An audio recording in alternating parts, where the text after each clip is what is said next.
Hi friends, welcome Vani Karthik kitchen. இந்த lock பார்த்தீங்கன்னா ஒரு சண்டே ரொட்டீன் தான். சண்டே ரொட்டீனில் இன்றைக்கி எங்கள் வீட்டில் நாங்கள் எப்படி நாட்டுக்கோழி குழம்பு வைப்போமோ அதுவும் க்ரீன் மட்டன் பிரியாணியும் ஷேர் பண்ணியிருக்கேன். வீடியோ ஸ்கிப் பண்ணாமல் ஃபுல்லாக பாருங்கள். நம்ம வீடியோ ஃபஸ்ட் டைம் பார்க்குறீங்க அப்படின்னா சேனலை சப்ஸ்கிரைப் பண்ணிக்கோங்க. சிக்கனும் மட்டனும் நல்லா க்ளீன் பண்ணி வச்சுட்டு தக்காளி வெங்காயம்லாம் கட் பண்ணிவிட்டு நம்ம சமைக்க ஸ்டார்ட் பண்ணிடலாம். நாட்டுக்கோழி குழம்புக்கு கடாயில் ஆயில் விட்டுட்டு 2 ஸ்பூன் தனியா, 1 ஸ்பூன் ஜீரகம், 1/2 ஸ்பூன் பெருஞ்சீரகம், 1/2 ஸ்பூன் மிளகு, 2 பட்டை, 3, 4 கிராம்பு இதெல்லாம் சேர்த்து நல்லா வறுத்துக்கணும். அதுக்கப்புறம் ஒரு கை அளவுக்கு சின்ன வெங்காயம், ஒரு தக்காளியும் சேர்த்து நல்லா வதக்கி விட்டுறணும்.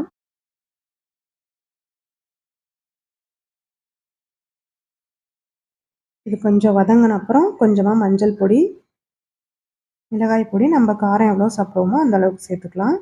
கொஞ்சமாக உப்பு இதெல்லாம் சேர்த்து நல்லா வதக்கி விட்டுட்டு சூடு ஆறின அப்புறம் நல்லா அரைச்சி எடுத்துக்கலாம். அதே கடாயில் ஆயில் விட்டுட்டு கடுகு உளுந்து, ஒரு பெரிய வெங்காயம் கட் பண்ணி வச்சுருக்கேன் அதையும் சேர்த்துட்டு 2 ஸ்பூன் அளவுக்கு இஞ்சி பூண்டு பேஸ்ட், ஒரே ஒரு தக்காளி அதையும் சேர்த்து நல்லா வதக்கி விட்டுறணும்.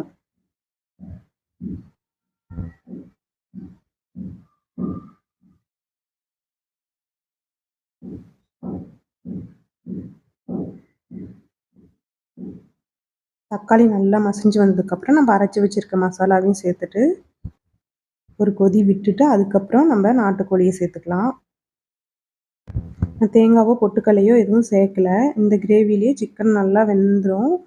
தேவையான அளவு தண்ணி ஊற்றி நல்லா வேக விட்டோம் அப்படின்னா கொஞ்சம் திக்காக கிரேவி வந்துடும். இல்லை நான் ரொம்ப திக்காக கிரேவி வேணும்னா நீங்கள் நம்ம அந்த மசாலா அரைக்கிறப்பயே அது கூடவே கொஞ்சமாக தேங்காயும் சேர்த்து அரைச்சிக்கலாம். சிக்கனை அந்த ஸ்டவ்க்கு மாற்றிடலாம். ஏன்னா அதில் இப்போ க்ரீன் மட்டன் பிரியாணி செய்ய போகிறேன். அதில் வச்சோம் அப்படின்னா வீடியோவுக்கு நல்லா தெரியாது. ஒரு 10 பல் பூண்டு, ஒரு துண்டு இஞ்சி, 2 கை அளவுக்கு புதினா, கொஞ்சமாக மல்லி இலை இதெல்லாம் சேர்த்து நல்லா அரைச்சி எடுத்துக்கலாம். குக்கரில் 2 ஸ்பூன் அளவுக்கு நெய், கொஞ்சமாக ஆயில் சேர்த்துட்டு நம்ம பிரியாணிக்கு எப்பவும் போடுற மசாலாலாம் உள்ளே சேர்த்துட்டு 2 பெரிய வெங்காயம் கட் பண்ணி வச்சுருக்கேன் அதுவும் சேர்த்து நல்லா வதக்கி விட்டுடலாம். வெங்காயம் நல்லா கண்ணாடி பதம் வந்ததுக்கப்புறமா நம்ம அரைச்சி வச்சுருக்க புதினா பேஸ்ட்டை சேர்த்துடலாம்.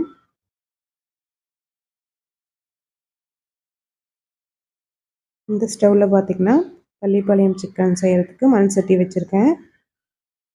ஒரே டைமில் 3 பர்னரும் யூஸ் பண்ணுற நாள் எதுன்னா அது சண்டே மட்டும்தான். வீக் டேஸ்லாம் பார்த்திங்கன்னா மேக்ஸிமம் 2 பர்னர் தான் யூஸ் பண்ணுவேன். ஏன்னா காலையில் பையனுக்கு லன்ச்சு என்ன பண்ணுறேனோ அதுவே காலையில் டிஃபனுக்கும் கொடுத்துருவேன். என்னைக்காவது ஒரு நாள் மட்டும்தான் டிஃபன் பண்ணி கொடுப்பேன். ஆனால் எங்களுக்கு எப்பவும் டிஃபன் தான். இட்லி தோசை பண்ணிவிட்டு அதுக்கு ஏதாவது சட்னி பண்ணிடுவேன். அவன் காலையில் டிஃபன் வேணான்னு சொல்லிடுவான். மதியத்துக்கு லன்ச் பண்ணுறப்பையும் 2 பர்னர் மட்டும்தான் யூஸ் பண்ணுவேன். புதினாவை சேர்த்துட்டு இந்த மாதிரி நல்லா ஆயில் வர வரைக்கும் வேக விட்டுட்டு அதுக்கப்புறம் நம்ம மட்டனை சேர்த்து நல்லா வதக்கி விட்டுடலாம். கூடவே ஒரு 1/2 கப் அளவுக்கு தயிரும் சேர்த்துருக்கேன். எனக்கு 1/4 கிலோ அளவுக்கு தான் மட்டன் பிரியாணி செய்ய போகிறேன்.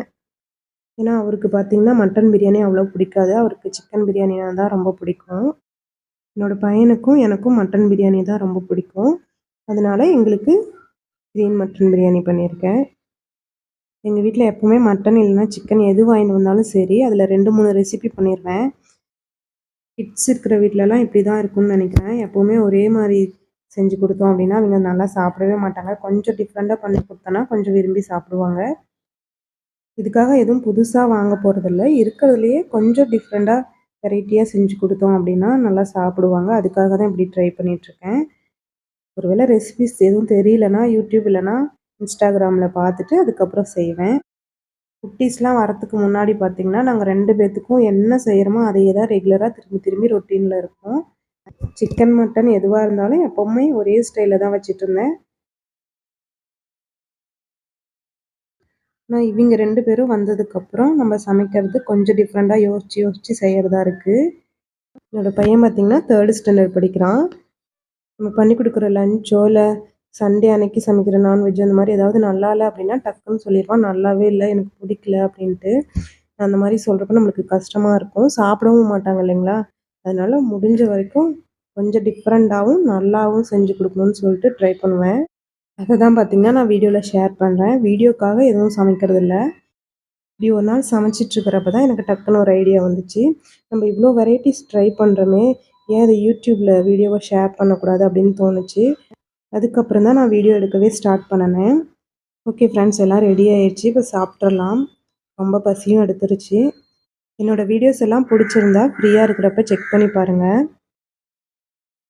மறக்காமல் சப்ஸ்கிரைப் பண்ணிடுங்க ஃப்ரெண்ட்ஸ். பாய். இந்த வீடியோ பார்த்தீங்கன்னா 1 வீக் முன்னாடி எடுத்தது. இன்னைக்கு தான் ஷேர் பண்ணுறேன். ஓகே, நெக்ஸ்ட் வ்ளாகில் பார்க்கலாம். பாய்.